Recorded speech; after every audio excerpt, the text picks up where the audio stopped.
অকণমান এই ভিডিঅ'টো ইয়াত দেখুৱাই দিছোঁ চালে নহয়। এতিয়া প্ৰথম কথাটো হৈছে ক'ৰ হয় কি কথা একেবাৰে নাজানো, কিন্তু এই মতা মানুহজনে অন কেমেৰাত, মই কৈছোঁ ন অন কেমেৰাত এবাৰত মাৰি দিলে, কাটি দিয়াৰ পিছতো যে সেই মানুহজনীক একেবাৰে ৰেপি আছে 10 বাৰ 20 বাৰমান হ'ব একেবাৰে ৰেপি আছে। কেনেকৈ ৰেপিব পাৰে?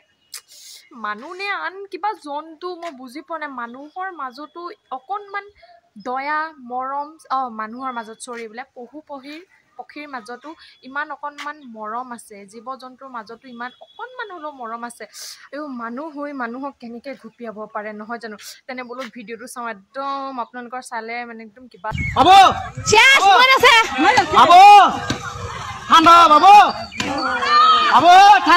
কিন্তু প্ৰথম কথা বোলে সেই মানুহজনে অকলেও হত্যা কৰা নাই বা মনে মনেও হত্যা কৰা নাই, মানে গোটেই মানুহখিনি তাত জুম বান্ধি আছে। অলৰেডি মানুহজনীক যে কাটিছে সেইটো কথা মানে গোটেই ওচৰৰ মানুহে গম পায়। ৰাস্তা সেইটো কাষতে কাটিছে নহয় জানো? সেই ওচৰৰ মানুহবোৰ গম পায়, কিন্তু ওচৰৰ মানুহ কোনো এজনেই নাহিল মেইন কথা। আৰু কেনেকৈনো আহিব, যিহেতু সেই মানুহজনৰ সেই অসভ্য অভদ্ৰ মানুহজনৰ হাতত কি আছে? এখন দা আছে। আৰু মানুহ ধৰিছোঁ আজিকালি কাৰোবাৰ ঘৰত কাজিয়া হৈছে, কাৰোবাৰ ঘৰত যদি কাজিয়া হৈছে আৰু সেইজনক যদি বচাবলৈ যায় নিজে বলি হ'ব লগা হয়। ঠিক তেনেদৰে মানে আজিকালি ভয়ো মানে লাগে আৰু ভয় হয়নে? ভয় বোলা বস্তুটো থাকে। সেইকাৰণে ধৰিছোঁ ওচৰৰ মানুহবোৰ বচাবলৈ নগ'ল। ইমান মানুহ থকাৰ স্বত্তেও সেই অভদ্ৰ মানুহজনে যে অকণমানো ভয় নকৰিলে। ইমান সাহস আছেনে তেওঁৰ যে ইমান বেয়াকৈ কাটিব পাৰিছে? কৃষ্ণ বুলিছোঁ মই প্ৰভু। মানে আমাৰ এই কলিযুগ চলি আছে, সত্য ত্ৰেতা দ্বাপৰ কলিযুগ একদম সামৰণি হ'বলৈ হৈ আছে। সেইবাবে এটাৰ পিছত এটা ইমান মানে কি ক'ম আৰু, ক'বলৈ ভাষা নাই। আৰু মানুহজনৰ কিন্তু মই সাহস মানিলোঁ, ইমান ওচৰত মানুহ থকাৰ পিছতো অকণমানো ভয় সংকোচ নকৰাকৈ যে ইমানখিনি মানুহ মাৰি পেলালে আৰু ওচৰত বহি আছে।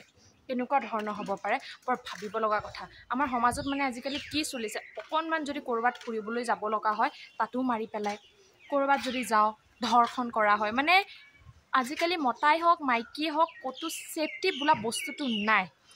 অকণমান আৰু ভিডিঅ'টো চাই লওকচোন। মই মানে প্ৰথমতে ভিডিঅ'টো দেখিয়ে মই আচৰিত পাই গৈছোঁ। মই বোলো কি দেখি পালোঁ। তাৰপিছত যেতিয়া মই মন কৰিছোঁ ভালকৈ ভিডিঅ'টো, মানুহজনীক মাৰি পেলাৰ পিছত একেখিনিকে ৰেপি আছে। কেনেকুৱা ধৰণৰ মানুহ কৃষ্ণ।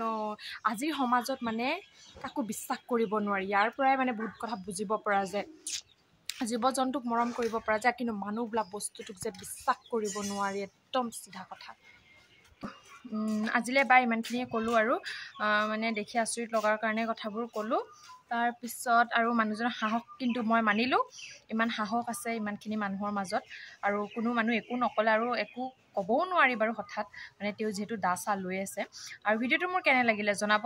কেনে লাগিছে মানে এনেওতো বেয়াই লাগিব, যিহেতু মোৰ দেখি মোৰে বেয়া লাগিছে আৰু আপোনালোকৰ কিয় বেয়া নালাগিব। আৰু ভিডিঅ'টোত তেনে যিমান পাৰে শ্বেয়াৰ কৰি দিব। এনেকুৱা মানুহ যাতে একদম মানে শাস্তি পাব লাগে, এনেকুৱা মানুহ পৃথিৱীত জীয়াই নথকাই ভাল। আৰু ধৰিছোঁ কিবা এটা কাৰণ আছে, কিবা এটাতো কাৰণ নথকাকৈতো মাৰিব নোৱাৰে। আৰু যদি মানে কিবা এটা কাৰণ যেনিবা আছেই, কিন্তু পুলিচ আছে হয়নে, প্ৰশাসন আছে, প্ৰশাসনক দিব লাগে ডাইৰেক্ট। আৰু এনেকুৱা কৰাটো বেয়া নহয় জানো? আৰু আজিলৈ বাই।